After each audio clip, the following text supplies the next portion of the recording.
अगर कमर में दर्द है तो कमर में दर्द के लिए क्या करना है, इससे भी ज़्यादा ज़रूरी होता है क्या छोड़ना है। कमर में दर्द के लिए हम पूरा इलाज कर रहे हैं, लेकिन अगर हम बार बार करके आगे झुक के वजन उठा रहे हैं, बेकार हो जाएगा सारा, कोई मतलब नहीं। सर सूर्य नमस्कार पूरा बिना दर्द के हो जा रहा है। नहीं, वो हो जा रहा है तो अच्छी बात है, लेकिन वो कमर पर स्ट्रेन डाल रहा है तो नहीं करना, क्योंकि फॉरवर्ड बेंडिंग भी है उसमें, बैकवर्ड बेंडिंग भी है उसमें।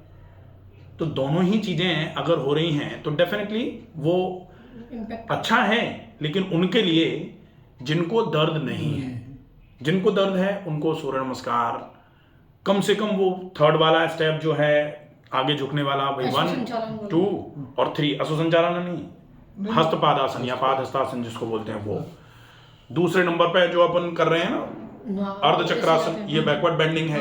अब अगर मान लो पोस्टीरियर कंप्रेशन है तो दब जाएगी, सर जो आगे झुकने में एंटीरियर कंप्रेशन है दब जाएगी। तो सूर्य नमस्कार है ही। जैसे वो स्पाइन आती है ना, और जैसे ये उससे कोई फर्क नहीं पड़ रहा भाई। मैं आपको दर्द का बता रहा, जैसे ये तो आपने नीचे का ये यहाँ पे दर्द है एग्जैक्टली, बना रहे दो भाई, दर्द बीच में आ गया, ये वाला लेवल है एग्जैक्ट उस पे दर्द होता है, तो उस पे दर्द है। इसका मतलब बेसिकली दर्द जो है वो लोअर रीजन पर जो वर्टिब्राज हैं, लंबर वर्टिब्राज जिनको बोला जाता है, उन्हीं रीजन पे दर्द है।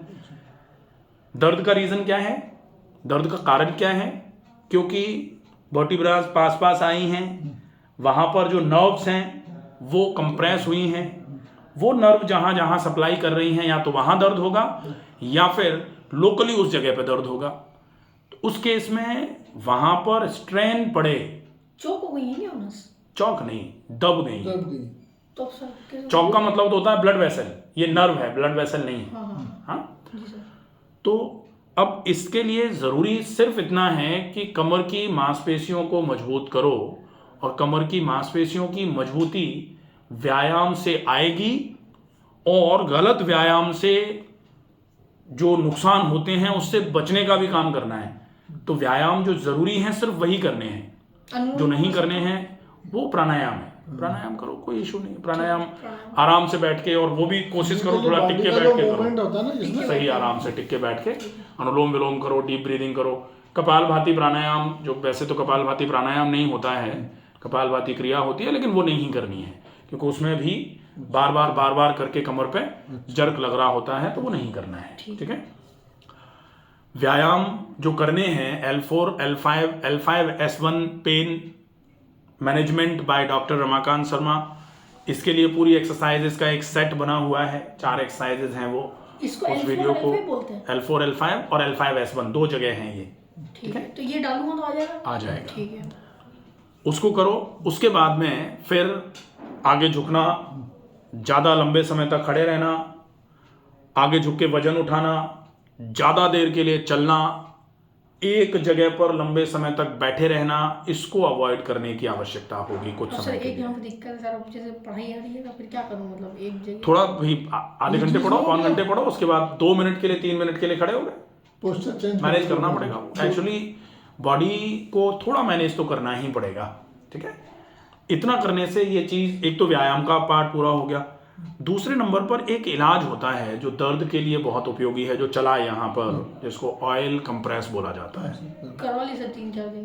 तो ऑयल कंप्रेस रेगुलर चलेगा। घर पे भी कर सकते हैं घर पे क्या दिक्कत है, रेगुलर कर लो। ऑयल कंप्रेस में क्या करना है, अपने ऑयल कंप्रेस की बात है, तेल लिया, लगाया कमर पे, एक पॉलीथीन डाली, गर्म पानी की थैली में हल्का गर्म पानी भर के वो थैली रख दी, ऊपर से कंबल से ढक दिया, 20 मिनट रखना है। विशेष ध्यान क्या रखना है कि आप जब गर्म पानी की थैली में पानी भरेंगे तो ये सोच के भरें कि 20 मिनट तक थैली लगी रहेगी वहाँ, ऐसा नहीं कि हाँ नहीं चल रही है।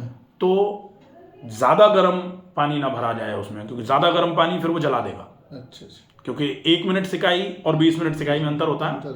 एक ही जगह थैली रखी हुई है, कंबल से ढक भी दिया उसको, तो वो गुनगुना सेक हो, आराम से धीरे धीरे, तो वो बहुत इफेक्टिव रहेगा। सर आपने वो फायदा तब सही हो जाएगा अगर आप सारी गाइडेंस आप लगभग ये मान के चलो कि 3 से 6 महीने का टाइम लगेगा, ये दर्द गायब हो जाएगा बिल्कुल। ठीक है। खाने पीने में जो ध्यान रखना है, ठंडी और खट्टी चीज़ों से परहेज करना है। ठंडा मतलब बासी नहीं खाना बेटा कुछ। हाँ, जैसे छाछ, दही, रायता, ये सारी चीज़ें ठंडे में भी आती हैं और लगभग ये खट्टी भी होती हैं। तो छाछ भी खट्टे फल भी उपयोग में नहीं लेने हैं, इसका भी थोड़ा ध्यान रखेंगे। ठीक है, छाछ नहीं पीनी ना। छाछ भी मत पियो, ठीक है, छाछ अभी ये जब तक ठंडाई ठीक में नहीं हो, आती है। जब तक फिर बात का फिर उसके बाद फिर ध्यान रखो कि अच्छा खाना खाओ, कैल्शियम मैग्नीशियम अच्छे तरीके से शरीर में पहुंचे, इसका ध्यान रखो। दूध पी सकता हूँ? तो दूध पी सकते हैं गाय का, ठीक है। ज्वार की रोटी खा सकते हैं, सब्जियों की मात्रा अच्छी ले सकते हैं। विटामिन डी के लिए थोड़ी देर धूप में बैठ सकते हैं, और अगर उससे पूरी नहीं हो रही हो तो विटामिन डी के सप्लीमेंट्स जो आते हैं, सैसेज जो आते हैं, सप्ताह में एक बार 1 गिलास दूध के साथ लेने वाले, वो ले लो। तो ये हो जाएगा कमर के लिए। अब विशेष जो ध्यान रखना है वो ये ज़रूर ध्यान रखो कि जो नहीं करना है, जो परहेज है, वो मैनेज होना चाहिए, क्योंकि परहेज अगर बिगड़ा तो दर्द में गड़बड़ आ जाएगी। परहेज में 2 तरीके का परहेज है। एक तो खान पान का लोग ज़्यादा परहेज मानते हैं कि खान पान परहेज में हम तो उल्टा सीधा नहीं खाते, लेकिन इस समस्या में खान पान से ज़्यादा परहेज व्यायाम का रखना है। आप क्या व्यायाम कर सकते हो और आपके लिए कौन सा व्यायाम नुकसान करेगा, ये कैसे मालूम पड़ेगा? आपको बताया ना, जो आपको करना है वही करना है, बस उसके अलावा सब गायब जैसे है। भुजंगासन करूँ तो नहीं कर सकते। नहीं करना। आपके लिए जो आसन है, तोड़ वाले नहीं करना। वो सिर्फ वो 4 आसन की सीरीज जो है वो आसन करने हैं, इसमें खोल जो आपने के उसके अलावा खोल के देख लो 4 अपने लिए कुछ भी नहीं है। ठीक है सर। ठीक है, जी तो ये तो व्यायाम का हो जाएगा। और परहेज जो है वो ज़्यादा चलना, मैंने बता ही दिया आपको, तो बहुत ज़्यादा देर के लिए खड़े रहना, बहुत ज़्यादा बैठे रहना, सर इसका बहुत थोड़ा ज्यादा में परहेज 2 रखें। घंटे 3 घंटे आ, अभी जैसा इसको एग्जाम देनी है तो एग्जाम भाई 40 मिनट के बाद 2 मिनट खड़े होना कोई बहुत अब बड़ी सर बात जैसे नहीं वो एग्जाम दे रही है तो 3 घंटे की फिर सलाह होगी। ये तो एक दिन होगी नहीं, तो वो तो जैसे मान लो एग्जाम में भी अगर हम 2 मिनट के लिए वॉशरूम जाते ही हैं, जरूरी नहीं है कि हम बिल्कुल 3 घंटे बैठे ही नहीं रहें। जान देंगे सर वो।